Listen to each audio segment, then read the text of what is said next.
Hoy vamos a hablar de verbos como gustar. Now, these work differently than regular verbs, so take notes and pause as needed. First, we can have a little optional thing to emphasize or to clarify who we're talking about. So if I want to say, well, I like it, I don't know about you, I might say a me out front. For you, a ti.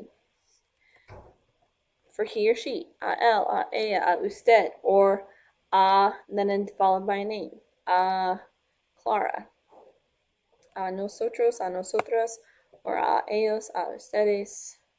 Again, that could be a group of people, a los estudiantes. So if you want to clarify, you're not just talking about them, we're talking about students. You could say a los estudiantes before you get to the mandatory pronouns. These are indirect object pronouns, different from what we talked about before with the se.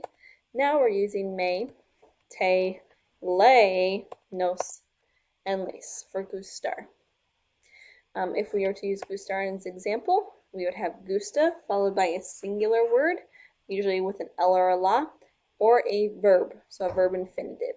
Don't have to change the verb after gusta.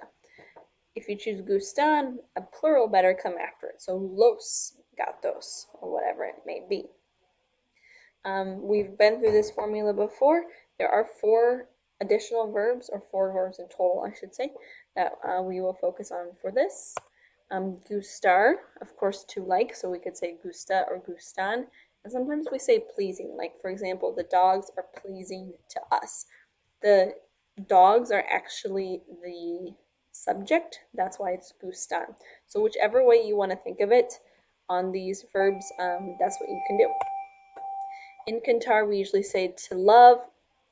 If we want to do in reverse to help us with the subject, something's delightful, it's delighting to us.